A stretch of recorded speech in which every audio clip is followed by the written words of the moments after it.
முதல் வாசகம். ஆண்டவரிடம் திரும்பி வாருங்கள், பாவங்களை விட்டு விலகுங்கள்.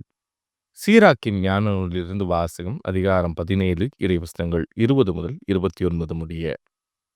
மனிதர்களுடைய அநீதியான செயல்கள் ஆண்டவருக்கு மறைவாய் இருப்பதில்லை. அவர்களின் பாவங்கள் அனைத்தையும் ஆண்டவர் அறிவார். ஆண்டவர் நல்லவர், அவர் தம் படைப்புகளை அறிவார். அவற்றை அவர் விட்டுவிடவில்லை, கைவிடவும் இல்லை, மாறாக பாதுகாத்தார்.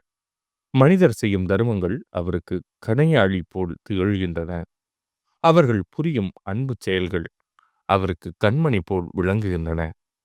பின்னர் அவர் எழுந்து அவர்களுக்கு கைமாறு செய்வார். அவர்களுக்கு சேர வேண்டிய வெகுமதியை அவர்களின் தலைமையில் பொழிவார். இருப்பினும் மனம் வருந்துவோரை தம்பால் ஈர்த்து கொள்கிறார். நம்பிக்கை இழந்தோரை ஊக்குவிக்கிறார். ஆண்டவரிடம் திரும்பி வாருங்கள், பாவங்களை விட்டு விலகுங்கள். அவர் திருமுன் வேண்டுங்கள், குற்றங்களை குறைத்து கொள்ளுங்கள்.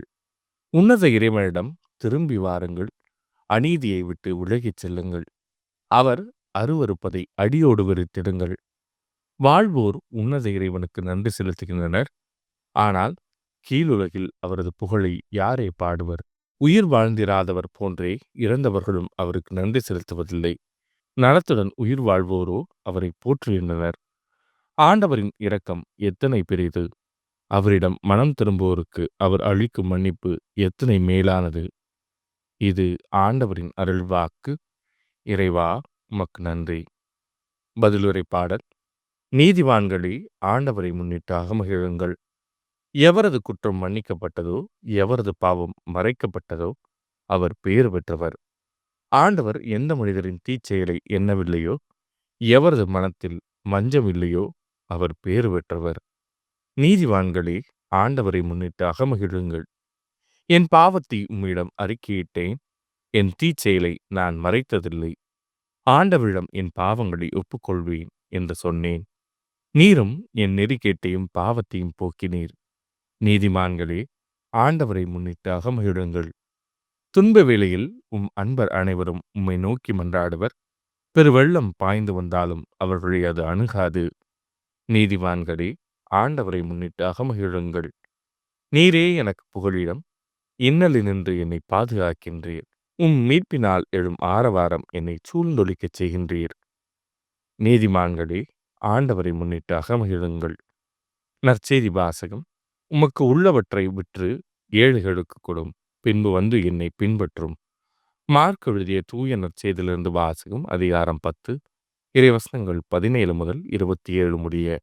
அக்காலத்தில் இயேசு புறப்பட்டு சென்று கொண்டிருந்த போது வழியில் ஒருவர் அவரிடம் ஓடி வந்து முழந்தாள் பணியிட்டு, நல்ல போதகரே, நிலை வாழ்வை உரிமையாக்கிக் கொள்ள நான் என்ன செய்ய வேண்டும் என்று அவரை கேட்டார். அதற்கு இயேசு அவரிடம், நான் நல்லவன் என ஏன் சொல்கிறீர்? கடவுள் ஒருவரை தவிர நல்லவர் எவரும் இல்லையே. உமக்கு கட்டளைகள் தெரியும் அல்லவா? கொலை செய்யாதே, விபச்சாரம் செய்யாதே, களவு செய்யாதே, பொய்ச் சான்று சொல்லாதே, வஞ்சித்து பறிக்காதே, உன் தாய் தந்தையை மதித்து நட என்றார். அவர் இயேசுவிடம், போதகரே, இவை அனைத்தையும் நான் என் இளமையிலிருந்தே கடைபிடித்து வந்துள்ளேன் என்று கூறினார். அப்போது இயேசு அன்பொழுக அவரை கூர்ந்து நோக்கி, உமக்கு இன்னும் ஒன்று குறைபடுகிறது. நீர் போய் உமக்கு உள்ளவற்றை விற்று ஏழைகளுக்கு கொடும். அப்போது விண்ணகத்தில் நீர் செல்வராயிருப்பீர். பின்பு வந்து என்னை பின்பற்றும் என்று அவரிடம் கூறினார்.